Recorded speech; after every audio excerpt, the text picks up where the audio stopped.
नमस्कार, जी न्यूज़ पर आपके साथ मैं अदिति त्यागी और आज हम बात करेंगे सियासत के सुपर सैटरडे या सियासत के सुपर शनिवार की। 4 तस्वीरें आपको दिखाएंगे उत्तर से लेकर दक्षिण तक। आज बड़ी राजनीतिक हलचल देखने को मिली है। उत्तर से अगर शुरुआत करें तो पंजाब, जहां कांग्रेस पार्टी में कैप्टन वर्सेस सिद्धू की लड़ाई को सुलझाने की कोशिश में आलाकमान लगा है और ये माना जा रहा है कि जो गांधी परिवार के करीब होगा वही इस लड़ाई में आगे होगा, इसे जीतेगा।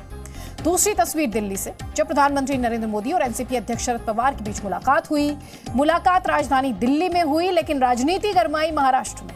इन सब के बीच कांग्रेस महासचिव प्रियंका गांधी वाड्रा आज लखीमपुर खीरी पहुंची, जहां उन्होंने ब्लॉक प्रमुख चुनाव के दौरान बदसलूकी की शिकार हुई महिला से मुलाकात की। वहीं दक्षिण में बीजेपी शासित राज्य कर्नाटक में भी राजनीतिक हलचल है।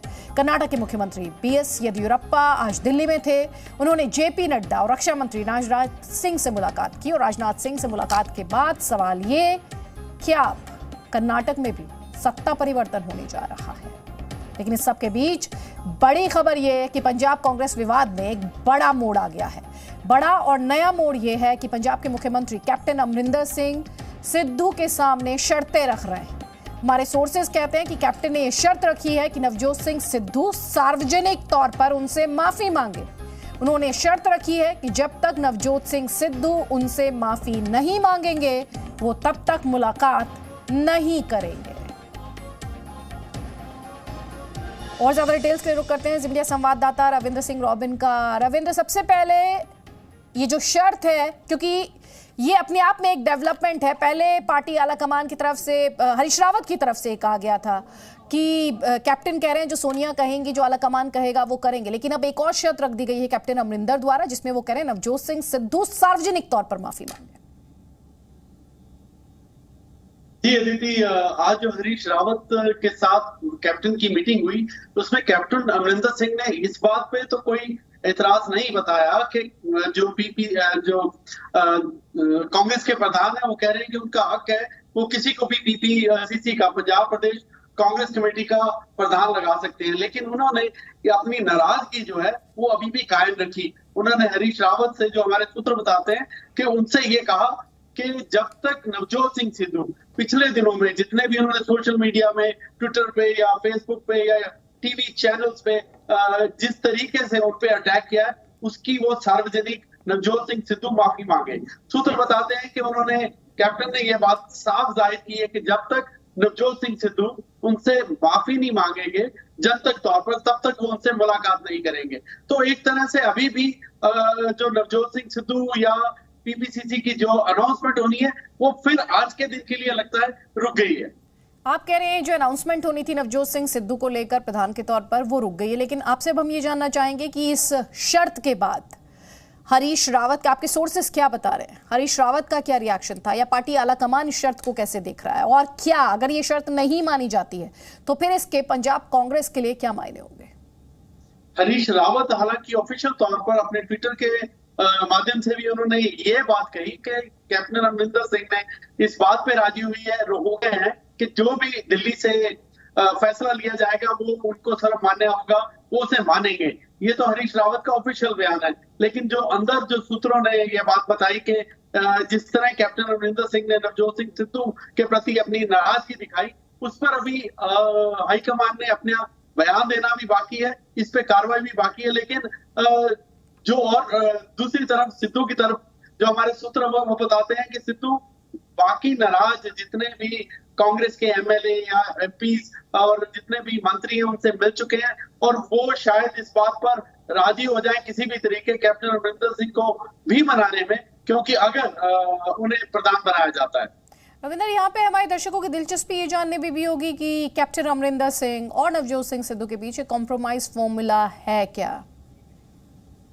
कॉम्प्रोमाइज फॉर्मूला जो अभी तक हाईकमान ने एक तो ये बताया कि टीपीसीसी प्रधान जिसको भी लगाएंगे उसके साथ सुनने में आ रहा है कि 4 वर्किंग प्रेसिडेंट बनाए जाएंगे और डिप्टी सीएम की भी एक तजवीज दी गई है। इसके अलावा दलित नेता को मंत्री पद या डिप्टी सीएम दोनों में से कुछ एक मिलेगा और वर्किंग कमेटी के अलावा कैंपेन कमेटी का भी किसी को पद दिया जाएगा। पंजाब प्रदेश कांग्रेस कमेटी के अंदर शफलिंग जो है वो एविडेंट है बहुत जल्दी आने वाले दिनों में। बहुत बहुत शुक्रिया रविंदर। इन अपडेट्स के लिए आगे भी हम आपके पास आएंगे, लेकिन बार बार वही बात कही जा रही है कि पंजाब में भी, जैसे कि मध्य प्रदेश में देखा गया, राजस्थान में देखा गया, जिस नाम पर गांधी परिवार ने मोहर लगाई उसी नाम को सत्ता मिली, उसी के साथ पार्टी, जिसे आप कह सकते हैं। कई सब लोग ये भी आरोप लगा रहे हैं, आरोप लगातार लगते रहे कि परिवार ही पार्टी है। तो पंजाब कांग्रेस में सिद्धू बनाम कैप्टन की लड़ाई से तो ऐसा लग रहा है कि नवजोत सिंह सिद्धू जीत गए हैं, या फिर आप ऐसे भी कह सकते हैं कि गांधी परिवार की ये जीत है। सिद्धू लगातार पंजाब कांग्रेस अध्यक्ष पद मांग रहे थे, लेकिन कैप्टन अमरिंदर ये नहीं चाहते थे। पिछले दिनों सिद्धू दिल्ली आए, प्रियंका गांधी वाड्रा से मिले। आज पंजाब कांग्रेस प्रभारी हरीश रावत ने चंडीगढ़ में 2 घंटे तक कैप्टन अमरिंदर सिंह को समझाया और मनाया। सोर्सेस के मुताबिक कैप्टन के तेवर नर्म पड़े, जिसके बाद सिद्धू को पंजाब कांग्रेस का अध्यक्ष बनाया जा सकता है। लेकिन हम आपको यह भी बता रहे हैं किस तरह कैप्टन अमरिंदर माफी मांगने वाली शर्त रख रहे हैं कि नवजोत सिंह सिद्धू उनसे सार्वजनिक तौर पर माफी मांगे। सिद्धू का सिक्सर, कैप्टन का सरेंडर।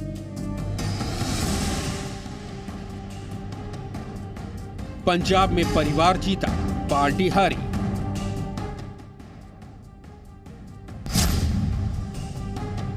कांग्रेस नेता नवजोत सिंह सिद्धू को गांधी परिवार से करीबी का फल मिलता दिख रहा है।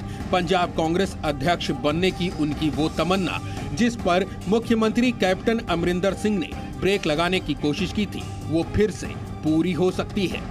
कैप्टन और सिद्धू की इस लड़ाई में नवजोत सिंह सिद्धू बाजी मार सकते हैं।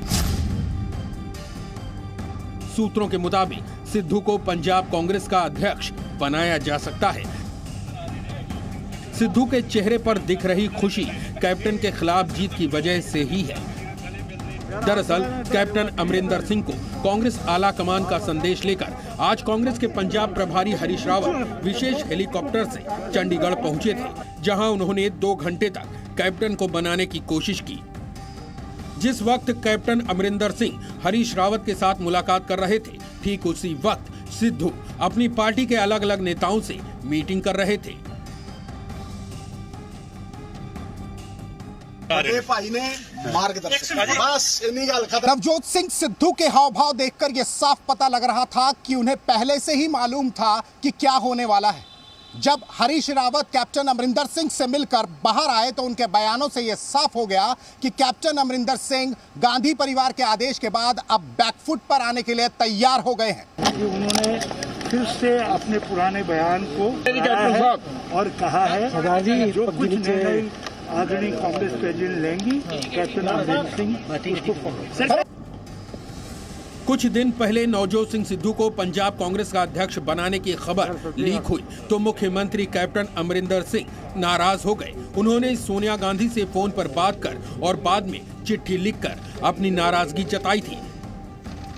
कैप्टन ने चिट्ठी में लिखा था कि पार्टी आलाकमान पंजाब सरकार और राज्य की राजनीति में दखल दे रहा है और नेतृत्व के दखल का खामियाजा पार्टी और सरकार दोनों को भुगतना पड़ सकता है।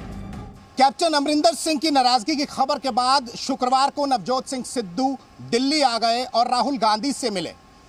गांधी परिवार से मुलाकात के बाद ही नवजोत सिंह सिद्धू को पंजाब की कमान सौंपने का फैसला लिया गया। कोई क्राइसिस या गड़बड़ नहीं होती, सबके अपने विचार होते हैं, जिन विचारों को सुनने के लिए हमारे पास हर राज्य का एक प्रभारी होता है एआईसीसी की तरफ से, महासचिव सबकी बात सुनते हैं और उसके बाद किसी निष्कर्ष पर सबको साथ लेकर पहुँचते हैं। जब वह सही वक्त पे सही निर्णय जो लिया जाएगा वो आपसे महासचिव साझा करेंगे। पंजाब कांग्रेस में खींचतान को लेकर बीजेपी ने चुटकी ली है। कांग्रेस की जो अंदरूनी लड़ाई है अब ये लोगों के एंटरटेनमेंट का साधन बन चुका है। रोज तरह तरह के एपिसोड सामने आ रहे हैं, भिन्न भिन्न प्रांतों से सामने आ रहे हैं, तो इसके ऊपर कोई और अधिक कमेंट करना ठीक नहीं। पंजाब में अगले साल विधानसभा के चुनाव होने वाले हैं। ऐसे में सिद्धू और कैप्टन की पुरानी दुश्मनी को खत्म करने के लिए गांधी परिवार को ही आगे आना पड़ा। गांधी परिवार ने झगड़े को खत्म करने के लिए जो फॉर्मूला बनाया उसमें जीत तो सिद्धू की हुई है और इससे एक संदेश तो यही जाता है कि कांग्रेस में चलेगी तो सिर्फ गांधी परिवार की। चंडीगढ़ से नीतिका माहेश्वरी के साथ दिल्ली से अमित भारद्वाज, जी मीडिया। अब खबर महाराष्ट्र की सियासत की। आज दिल्ली में शरद पवार और प्रधानमंत्री नरेंद्र मोदी के बीच मुलाकात हुई। इस मुलाकात में दिल्ली से लेकर महाराष्ट्र तक सियासी सरगर्मी बढ़ाई। राजनीतिक गलियारों में तरह तरह के कयास लगाए जाने लगे। अफवाहों पर विराम लगाने के लिए एनसीपी को प्रेस कॉन्फ्रेंस करनी पड़ी और ये बताना पड़ा कि क्यों हुई प्रधानमंत्री मोदी और शरद पवार की ये मुलाकात और इस मुलाकात के सियासी मायने क्या। देखिए इस रिपोर्ट में।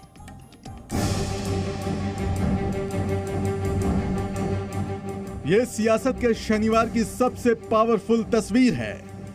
एक तरफ प्रधानमंत्री नरेंद्र मोदी हैं, तो दूसरी तरफ एनसीपी के अध्यक्ष शरद पवार। शनिवार को शरद पवार प्रधानमंत्री मोदी से मिलने उनके आवास पहुंचे थे। जैसे ही मुलाकात की ये तस्वीर सामने आई, दिल्ली से लेकर महाराष्ट्र तक राजनीतिक हलचल तेज हो गई। प्रधानमंत्री मोदी और शरद पवार की ओर से मुलाकात को लेकर ट्वीट भी किया गया। दोनों नेताओं के बीच 50 मिनट तक बातचीत चली तो राजनीतिक गलियारों में तरह तरह के कयास लगाए जाने लगे। हालात ये हो गए कि दोनों की मुलाकात को लेकर एनसीपी को सफाई देने के लिए प्रेस कॉन्फ्रेंस बुलानी पड़ी। महाराष्ट्र सरकार में मंत्री और एनसीपी के वरिष्ठ नेता नवाब मलिक ने मोदी और पवार की मीटिंग की वजह बताई। पवार साहब स्वयं जाकर प्रधानमंत्री को उनके कार्यालय में मिले। कोऑपरेटिव बैंक को लेकर जो बैंक रेगुलेटरी एक्ट में केंद्र सरकार ने बदलाव किए, जिसके कारण बैंकों के जो कोऑपरेटिव बैंक है उनके अधिकार कहीं ना कहीं मर्यादित कर आरबीआई को ज़्यादा उसमें अधिकार दिए गए। जो ज्ञापन दिया है पवार साहब ने, वो ज्ञापन मैं आप लोगों को दूंगा। इस पे एक काफ़ी विस्तारित चर्चा हुई। जो नया रेगुलेटरी एक्ट में बदलाव किया गया है, बैंकिंग रेगुलेटरी एक्ट में, जिसके कारण उनकी स्वायत्तता पे एक खतरा है और ये कंसर्न को लेकर लिखित ज्ञापन भी प्रधानमंत्री जी को दिया गया। एनसीपी के मुताबिक पीएम मोदी और शरद पवार के बीच मुलाकात की वजह रही बैंकिंग रेगुलेशन एक्ट में किए गए बदलाव। प्रधानमंत्री नरेंद्र मोदी को पवार की ओर से एक ज्ञापन दिया गया। इस ज्ञापन में शरद पवार ने बैंकिंग रेगुलेशन एक्ट पर सवाल उठाए। शरद पवार ने ट्वीट किया, एक चिट्ठी के जरिए मैंने सहकारी बैंक क्षेत्र के विवादास्पद नियमों को लेकर माननीय प्रधानमंत्री जी का ध्यान आकर्षित किया। एनसीपी भले ही शरद पवार की प्रधानमंत्री मोदी से मुलाकात को सामान्य बता रही है, लेकिन इस मुलाकात पर सवाल इसलिए भी उठने शुरू हो गए क्योंकि एक दिन पहले ही केंद्रीय मंत्री पीयूष गोयल शरद पवार के घर जाकर मिले थे और उसी दिन शरद पवार ने रक्षा मंत्री राजनाथ सिंह से भी मुलाकात की थी, जिसके बाद शनिवार को शरद पवार प्रधानमंत्री मोदी से मिलने पहुंच गए। इस मुलाकात से राजनीतिक गलियारों में चर्चा शुरू हो गई कि कहीं महाराष्ट्र में बीजेपी और एनसीपी साथ तो नहीं आ रहे हैं। इस सवाल का जवाब भी एनसीपी की ओर से दिया गया। राजनीति ये विचारों के आधार पे होती है। वैचारिक संघ के विचार, संघ का राष्ट्रवाद और राष्ट्रवादी के पार्टी के राष्ट्रवाद में जमीन आसमान का अंतर है। नदी के दो छोर कभी भी नहीं मिल सकते, ये सच्चाई है। और बीजेपी और राष्ट्रवादी कांग्रेस पार्टी का एक साथ आना असंभव है। नदी के दो किनारे जब तक पानी है तब तक एकजुट नहीं हो सकते। वही वैचारिक रूप से दोनों दलों के बीच में अंतर है। तो दो किनारों की बात, दो ऐसे छोरों की बात जिनका मिलना मुश्किल है, ये बात कर रहे थे महाराष्ट्र सरकार में मंत्री नवाब मलिक। अब हम रुख करेंगे उत्तर प्रदेश का। अगले साल वहाँ विधानसभा चुनाव होने हैं। उससे पहले कांग्रेस की कोशिश ये कि राज्य में वो अपने नंबरिंग में सुधार करे, यानी चौथे नंबर की पार्टी का जो टैग है उससे ऊपर आए। और इसी कोशिश में आज कांग्रेस महासचिव प्रियंका गांधी वाड्रा लखीमपुर खीरी के दौरे पर। पिछले दिनों ब्लॉक प्रमुख चुनाव के दौरान दो महिलाओं से बदसलूकी की कोशिश की गई थी। प्रियंका गांधी वाड्रा ने उनसे मुलाकात की, उनका दुख बांटा। हालांकि बीजेपी ने प्रियंका के इस दौरे को पॉलिटिकल पर्यटन का नाम दिया।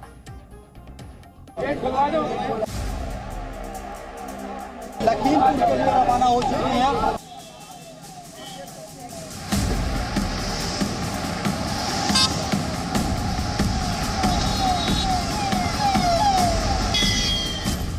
यूपी में चुनावी मौसम, प्रियंका गांधी वाड्रा का सियासी पर्यटन। करीब 5 महीने 13 दिन बाद कांग्रेस महासचिव प्रियंका गांधी वाड्रा एक बार फिर उत्तर प्रदेश में पीड़ित परिवार से मिलने के लिए कार में सवार हुई। अब की बार प्रियंका वाड्रा का सियासी टूरिस्ट स्पॉट था उत्तर प्रदेश का लखीमपुर खीरी जिला।